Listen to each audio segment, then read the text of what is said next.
could be the thumbnail. It's been a week or so since we did a video on developing. That was black and white. Right now, we're gonna get into scanning and what I've done for scanning your film and making it digital. Here's my two things.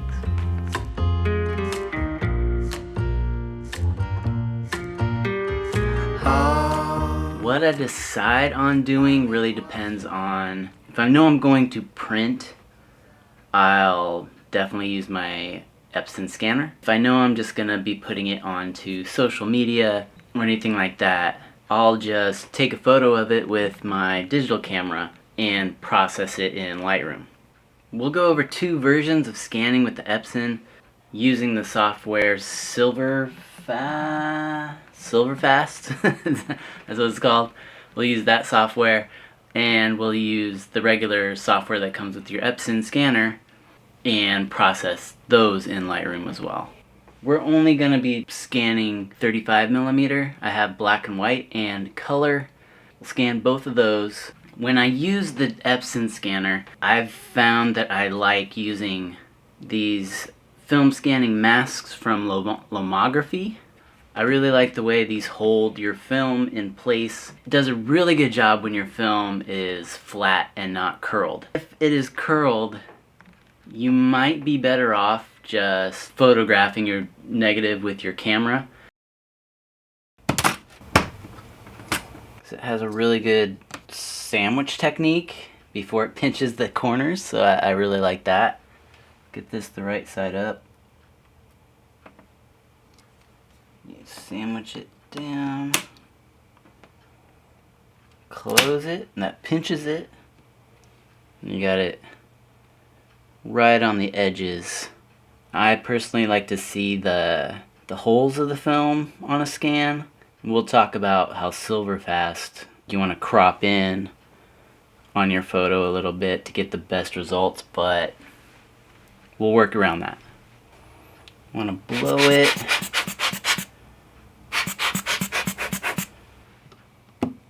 You try to line this up as straight as possible. You'll see in the scan that I might adjust it.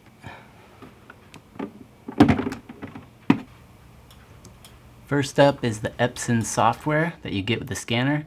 These are the fields you want to fill out this way to get the best results. And you want to change it to normal, not thumbnails. And then with your marquee tool, select each frame, each exposure you want to scan.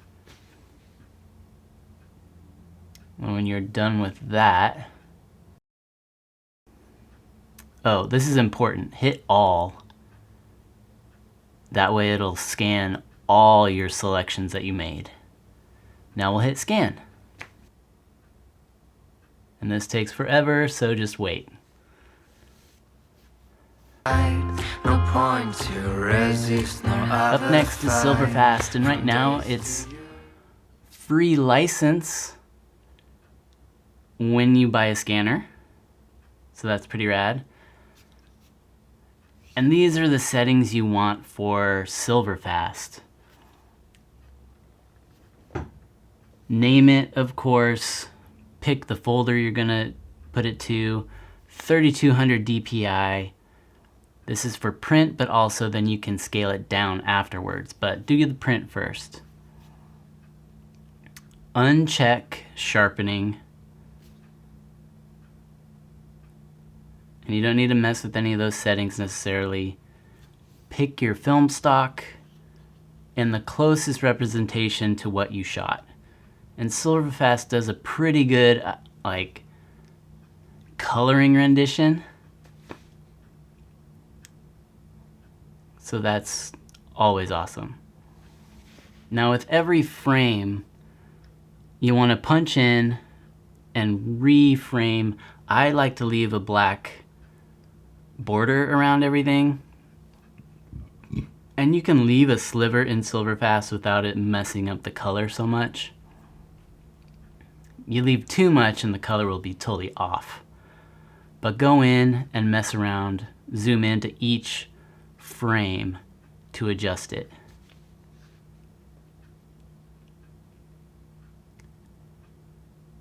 And when you're all done, now you'll just want to batch scan, batch export, batch scan, all of these. And that's about it. Now you wait for these ones. And you dance around with these ones. And you wait, and you wait, and you wait. But that's okay. Downsides to the Epson is that it just takes forever. I mean, if you're comparing it to like digital photography and doing your processing in Lightroom and Photoshop and stuff, depending on how you work, it might be faster scanning because there's definitely less processing in film photography. But if you're only putting this out on social media, if you're not printing your work, which you should, this takes a while to scan. Where you can just set up your digital camera, digitize your film really quickly, but then you're processing it in Lightroom or Photoshop or whatever. There's good and bad. So take what you want. These are my two methods. One definitely I do for print. Who am I kidding? The majority of the time I do for both print and sharing online with the Epson. But these are the both ways that I've done it. When it comes to curved film, don't even bother using the lomography mask, scanning mask, because it pinches right on the edge and is too much of a pain in the butt to try to get it to flatten out. Hey, look at that. Now what I'm using right now is Procreate with a blank canvas. Have the, if I can get it down, have the brightness turned all the way up, and this is what we'll use. So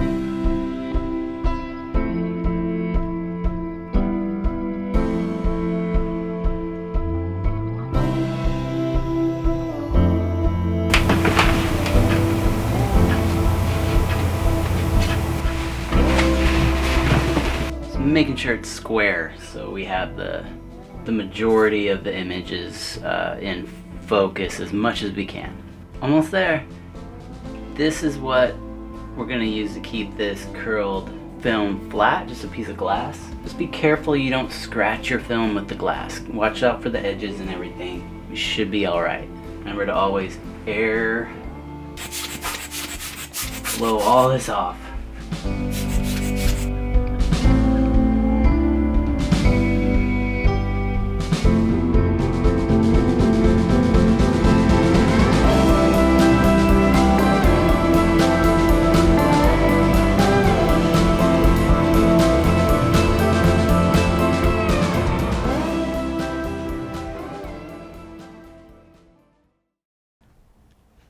Now that we have all that done, we're ready to take it into the computer with our scans and our digital photos of the film, process that stuff in Lightroom.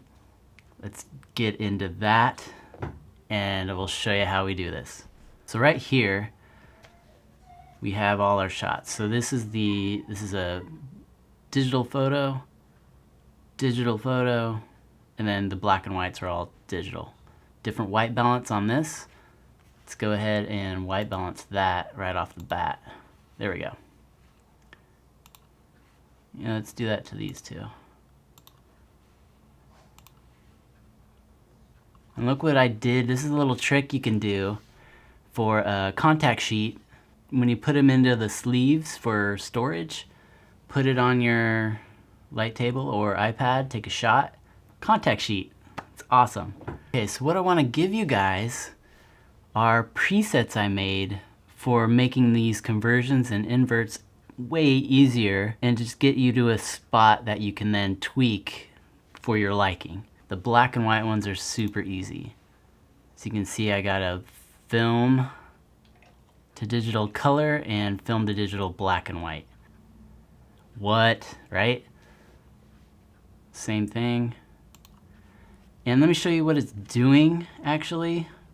So when you invert it, all of these controls are backwards. So like your highlights are actually your shadows are your highlights, yada yada, right? Let's go to tone curve. This is what does it for you. Your tone curve is basically inverted. So your shadows go up to the highlights and your highlights come down to the shadows. That's it. With the color, it's a little more tricky. If we look at when you apply this specific preset for film to digital, not the scan, but film to digital, look at that, right? Looks pretty good. Notice it didn't do anything to the RGB curve. It does everything to the red, green, and blue channel. That's what gets you that inversion with color. Everything else is then tweaked to get it to a nice place. So then where it goes differently with the scan, because it's a scan and not a digital raw file, had to be tweaked a little bit, but I think we got it to a nice place. That looks pretty legit. Let's do the dogs. Not bad. The greens are definitely off if you compare it to the SilverFast scan. It's way more muted, more filmic to me, but it's a nice starting place. So I want to give you guys these presets so that you can get on with your scanning or digitizing of your film. I hope you like it and it gets you to a place that you like your film. Let me know how you guys, if you guys do use these, let me know how you like them. If you've tweaked them, made a different film stock off of it, or think you're pretty close to something, let me know, share it. I mean, this is cool. Maybe make a little swap of stuff, right? Whew, longest video yet. I appreciate you guys if you stuck around this long. The link to the presets for these film conversions are in the description. It's a Dropbox link. Hope you like them. Hope this video was okay. Look for a new video soon, and we'll see you later. Peace.